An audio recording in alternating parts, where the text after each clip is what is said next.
एक समय की बात है, चीन के एक प्राचीन गांव में एक ज्ञानी संत रहता था, जिसकी बुद्धि का दूर दूर तक लोहा माना जाता था। दूर देशों से लोग उसकी सलाह लेने आते थे, यह जानते हुए कि उनका दिमाग सबसे कठिन समस्याओं को सुलझाने की शक्ति रखता है। एक सुबह दो युवक उस ज्ञानी संत के साधारण से घर में पहुंचे। दोनों विनम्र और सम्मानपूर्वक सलाह के लिए आए थे। हर एक इस बात पर जोर दे रहा था कि दूसरा पहले बोले, लेकिन जैसे ही उन्होंने बातचीत की, उन्हें एहसास हुआ कि उनकी समस्याएं एक दूसरे की तरह ही थीं और इस तरह वे साथ में ज्ञानी संत को संबोधित करने के लिए सहमत हो गए। गंभीर भाव के साथ उन्होंने अपना सवाल उन ज्ञानी संत के सामने रखा और कहा, गुरुजी, हम दोनों निम्न स्तर के कर्मचारी के रूप में काम करते हैं और हमारे साथ काम पर बहुत बुरा व्यवहार किया जाता है। हमें सुबह से शाम तक बिना किसी आराम के पूरा दिन काम करना पड़ता है। हमारे मालिक हमारे साथ बुरा व्यवहार करते हैं और वे हमें ज्यादा वेतन भी नहीं देते हैं। क्या हमें अपनी नौकरी छोड़कर कुछ और करने का काम ढूंढना चाहिए? बुद्धिमान संत ने अपनी आंखें बंद कर लीं और गहराई से सोचा। दोनों युवक चुपचाप तब तक इंतजार करते रहे जब तक कि संत ने आखिर में अपनी आंखें खोलीं और केवल 5 शब्दों के साथ एक पहेली नुमा जवाब दिया, सिर्फ एक कटोरी चावल। हैरान लेकिन आशावान दोनों युवकों ने संत को अलविदा कहा और शहर वापस जाने के लिए अपनी यात्रा शुरू की। जैसे ही वे घुमावदार रास्तों से गुजर रहे थे, उनके विचार अभी भी संत के रहस्यमय शब्दों पर थे, मानो उन्होंने पहेलियां बोली हों। दोनों युवकों में से एक ने चुप्पी तोड़ते हुए कहा, उन ज्ञानी संत का संदेश हमारे विचार से सरल है। क्या उनका संदेश यह हो सकता है कि हमारी नौकरियां सिर्फ एक कटोरी चावल हों? यह नौकरी केवल हमारा दैनिक भोजन ही प्रदान करती है। जैसे ही उन्होंने उस संत के शब्दों पर विचार किया, उनके दिमाग में समझ की एक चिंगारी कौंध गई। उन दोनों युवकों ने अलग अलग रास्ते अपनाए। एक युवक ने साहसी महसूस किया और अपनी तुच्छ नौकरी को पीछे छोड़ने का फैसला किया। उसने व्यस्त शहर को अलविदा कहा और शांत ग्रामीण इलाकों में खेती करने और वहां अपना जीवन यापन करने चला गया। दूसरी ओर उसके साथी ने संत के शब्दों को अलग तरह से समझा और इससे उसे अपनी कठिन नौकरी के बारे में बेहतर महसूस हुआ। उस युवक ने अपनी वर्तमान नौकरी में ही रहने का फैसला किया। कुछ साल बीत गए। जो युवक किसान बनना चाहता था, वह बहुत सफल हो गया।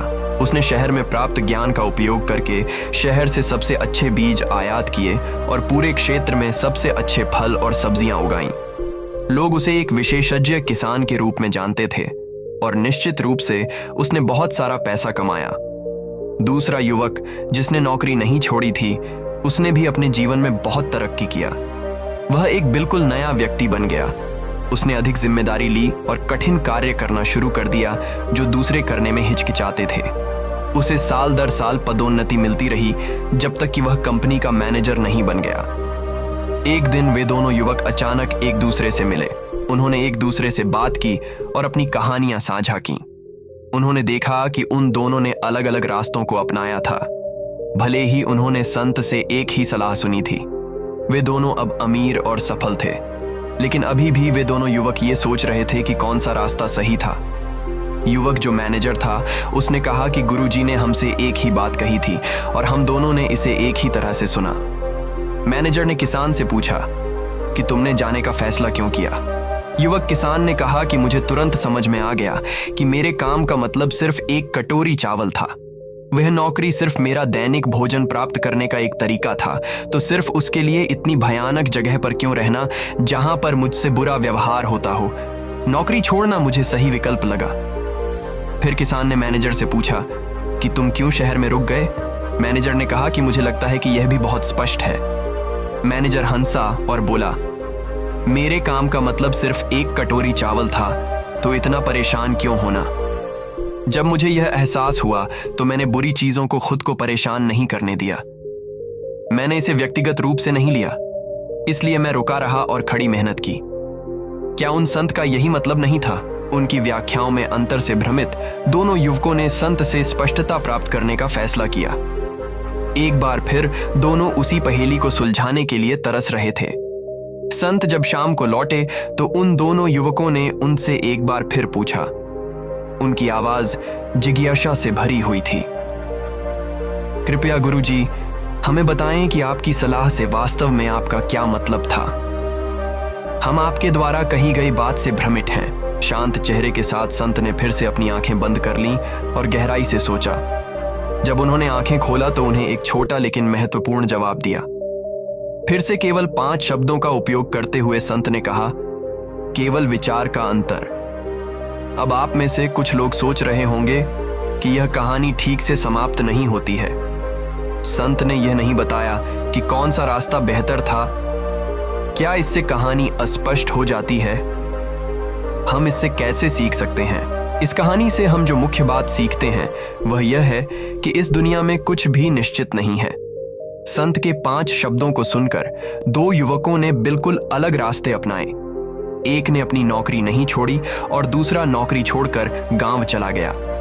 फिर भी वे दोनों वह हासिल कर पाए जिसकी उन्हें तलाश थी। वे दोनों युवक अमीर और सफल बन गए। इससे पता चलता है कि हर किसी के पास अपने लक्ष्यों तक पहुंचने का अपना तरीका होता है। भले ही रास्ते अलग दिखते हों, वे फिर भी उसी स्थान तक ले जा सकते हैं। इस कहानी में यह स्पष्ट नहीं किया गया है कि कौन सा रास्ता बेहतर था। यह व्यक्तिगत पसंद पर निर्भर करता है कि कौन सा रास्ता बेहतर है। सबसे महत्वपूर्ण बात यह है कि आप जो भी रास्ता चुनें, उसमें आप खुश रहें। अंततः कहानी हमें सिखाती है कि जीवन में कई चुनौतियों का सामना करना पड़ता है, लेकिन यदि हम सकारात्मक दृष्टिकोण रखते हैं, कड़ी मेहनत करते हैं, तो हम सफल हो सकते हैं। दूसरा महत्वपूर्ण सबक हमें संत के अंतिम 5 शब्दों से मिलता है, जिसमें उन्होंने कहा था, केवल विचार का अंतर। इसका अर्थ है कि दोनों युवकों ने एक ही सलाह सुनी, लेकिन उन्होंने इसे अलग अलग तरीकों से समझा। पहले युवक ने इसे एक संकेत के रूप में लिया और उसने सोचा कि उसे अपनी नौकरी छोड़कर एक नया जीवन शुरू करना चाहिए। दूसरे युवक ने इसे एक प्रेरणा के रूप में लिया और उसने सोचा कि उसे अपने काम में बेहतर प्रदर्शन करने और नकारात्मक पहलुओं को अनदेखा करने की आवश्यकता है। हमारे विचार हमारे जीवन पर गहरा प्रभाव डालते हैं। यदि हम सकारात्मक सोच रखते हैं तो हम चुनौतियों को अवसरों के रूप में देख सकते हैं और सफलता प्राप्त कर सकते हैं। दोस्तों, यदि आप होते तो कौन सा रास्ता चुनते? नौकरी छोड़ने का या नौकरी में बने रहने का? कमेंट में अपना जवाब जरूर दीजिए। यदि आपको यह वीडियो पसंद आई हो तो please like, share and subscribe this channel.